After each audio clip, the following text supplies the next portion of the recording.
Hello friends, मेरा नाम राकेश वर्मा और मेरे यूट्यूब चैनल पे आपका स्वागत है। दोस्तों, आज के वीडियो में जानेंगे डेली करंट अफेयर्स में आज दिनांक 13 मई 2021 में करंट अफेयर्स के इम्पोर्टेंट क्वेश्चन। तो चलिए शुरू करते हैं। तो पहला क्वेश्चन है कि Bharat immunological and biological limited ने कोरोना वैक्सीन तैयार करने के लिए किस कंपनी के साथ करार किया है? तो भारत बायोटेक के साथ, जिसके लिए बुलंदशहर की BIBCOL ने भारत बायोटेक से करार किया है। अक्टूबर तक यह कंपनी कोवैक्सीन की 1.5 करोड़ डोज तैयार करेगी। अगला प्रश्न है ICICI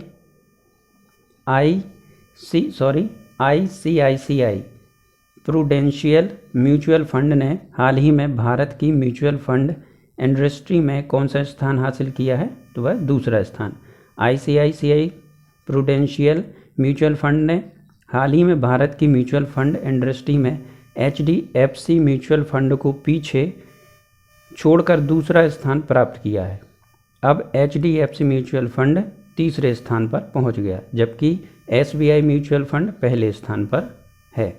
अगला प्रश्न है, भारत का कौन सा राज्य डिजिटल बाढ़ रिपोर्टिंग प्रणाली का इस्तेमाल करने वाला देश का पहला राज्य बन गया? तो वह है असम। तो फ्लड रिपोर्ट और सूचना प्रबंधन प्रणाली के मुताबिक असम भारत का पहला राज्य है जिसके पास ऑनलाइन बाढ़ रिपोर्टिंग प्रणाली है। अगला प्रश्न है, भारत ने हाल ही में कौन से आर्कटिक साइंस मिनिस्ट्रियल में भाग लिया? तो वह तीसरे। इस अवसर पर केंद्रीय पृथ्वी विज्ञान मंत्री डॉक्टर हर्षवर्धन ने कहा है कि भारत अवलोकन अंतर्राष्ट्रीय सहयोग क्षमता निर्माण और अनुसंधान के माध्यम से आर्कटिक में सकारात्मक भूमिका निभाता रहेगा। अगला प्रश्न है, जोस जे कट्टूर को हाल ही में किस बैंक का नया कार्यकारी निदेशक के रूप में नियुक्त किया गया? तो भारतीय रिजर्व बैंक का RBI। तो वे कर्नाटक के क्षेत्रीय निदेशक के रूप में RBI के बेंगलुरु क्षेत्रीय कार्यालय का नेतृत्व कर रहे थे। अगला प्रश्न है, केंद्रीय मंत्रिमंडल ने हवाई यात्री रोपवे प्रणाली विकसित करने के लिए ITBP की भूमि किस राज्य को हस्तांतरित करने को मंजूरी दे दी है? तो वह उत्तराखंड सरकार को।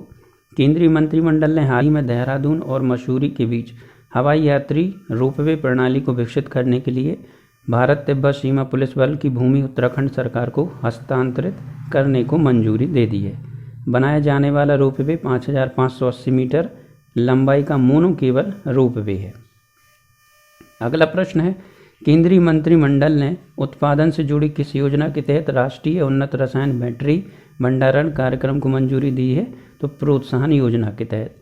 इस योजना के तहत भारी उद्योग मंत्रालय ने 50 गीगावाट आवर्स और 5 गीगावाट आवर्स की उपयुक्त ACC बैटरी की निर्माण क्षमता प्राप्त करने का लक्ष्य रखा है। अगला प्रश्न है, मैनचेस्टर सिटी ने हाल ही में इंग्लिश प्रीमियर लीग का खिताब जीतकर कौन सी बार पिछले 4 सीजन में यह खिताब अपने नाम किया? तो तीसरी बार, जबकि पेप गार्डियोला की टीम अब तक 5 बार चैंपियन बन चुकी है। अगला प्रश्न है, कोरोना वैक्सीन से जुड़ी संस्था सब्जेक्ट एक्सपर्ट कमेटी ने किस वैक्सीन को 2 से 18 साल के बच्चों पर ट्रायल करने को मंजूरी प्रदान कर दी है? तो भारत बायोटेक की कोवैक्सीन के लिए। अगला प्रश्न है, अफगानिस्तान में भारत के वरिष्ठ राजनयिक का निधन हो गया, उनका नाम विनेश कालरा। अगला प्रश्न है, तमिलनाडु राज्य के नए महाधिवक्ता के रूप में किसे नियुक्त किया गया है? R षणमुंग सुंदरम के लिए। अगला प्रश्न है, विभिन्न राज्यों के बाद अब किस राज्य बोर्ड ने इंटरनल मार्किंग के आधार पर 10वीं के सभी छात्र छात्राओं को उत्तीर्ण करने की घोषणा की है? तेलंगाना बोर्ड ने। अगला प्रश्न है, इंग्लैंड दौरे के बाद न्यूजीलैंड के किस विकेटकीपर और बल्लेबाज ने क्रिकेट के सभी प्रारूपों से संन्यास लेने की घोषणा की? तो वह है BJ बाटलिंग। अगला प्रश्न है, नेहरू तारामंडल के निदेशक और खगोल शास्त्री का निधन हो गया, उनका नाम क्या था? Doctor N Ratnashree. तो दोस्तों, आज के वीडियो में बस इतना ही। आशा करता हूँ आपको मेरा वीडियो पसंद आया होगा। वीडियो पसंद आया तो वीडियो को लाइक करें, अपने दोस्तों के साथ शेयर भी करें और मेरे चैनल को सब्सक्राइब करना ना भूलें। Thank you.